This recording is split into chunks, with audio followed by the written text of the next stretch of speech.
बच्चों, BCom third year की इस क्लास में आपका पुनः स्वागत है। हम एबीएसटी में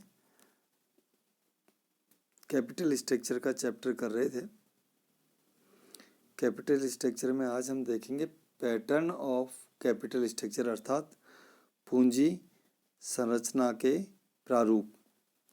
तो किसी नवीन कंपनी में पूंजी संरचना का प्रारूप निम्नलिखित में से कोई एक हो सकता है। पहला है केवल समता अंशों युक्त पूंजी संरचना। दूसरा बिंदु है समता अंशों तथा पूर्वाधिकार अंशों दोनों युक्त पूंजी संरचना। तीसरा है समता अंशों तथा ऋण पत्रों युक्त पूंजी संरचना। और चौथा है समता अंशों पूर्वाधिकार अंशों तथा ऋण पत्रों युक्त पूंजी संरचना, अर्थात तीनों तरह की पूंजी संरचना जिसमें इक्विटी शेयर्स भी हों, प्रीफरेंस शेयर्स भी हों और डिबेंचर्स भी हों। इन तीनों से युक्त पूंजी संरचना।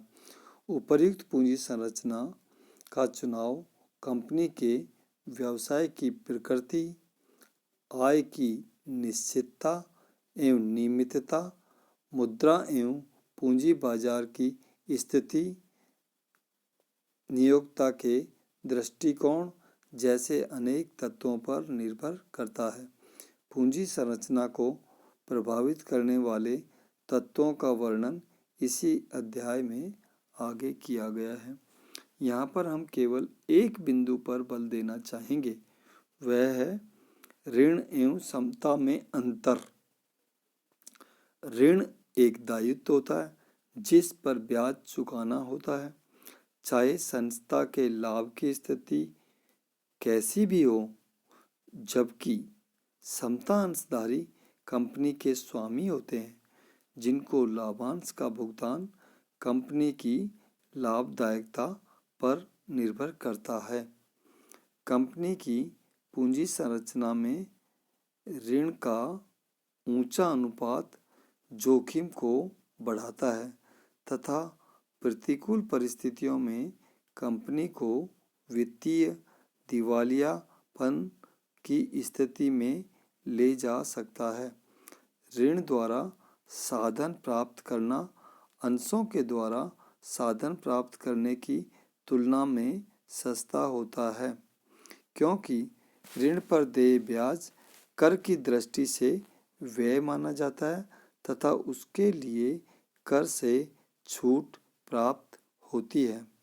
लाभांश कंपनी के लाभों का समायोजन माना जाता है, अतः लाभांश भुगतान से कंपनी को कर में कोई छूट प्राप्त नहीं होती है।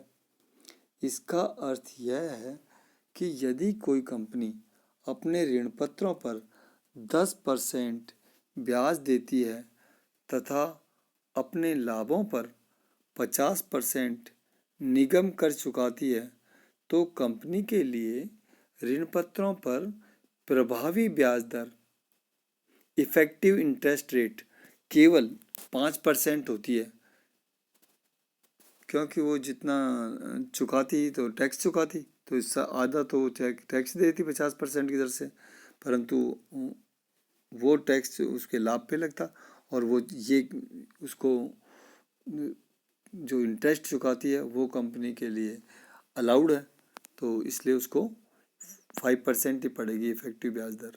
परंतु कंपनी यदि वित्त 10% पूर्वाधिकार अंशों से प्राप्त करती है तो पूंजी की लागत 10% होती है। इसलिए ऋण द्वारा वित्त प्राप्त करना सस्ता होता है तथा यह अंशधारियों के लिए ऊंचे लाभों को संभव बनाता है। इसका परिणाम प्रति अंश अर्जन का बढ़ना होता है। तो इसके परिणाम स्वरूप क्या है, पर शेयर जो अर्निंग्स है वो बढ़ जाती है, जो वित्तीय प्रबंध का प्रमुख उद्देश्य है। इसको हम उदाहरण से प्रैक्टिकल क्वेश्चन हल करके भी देखेंगे। Thank you.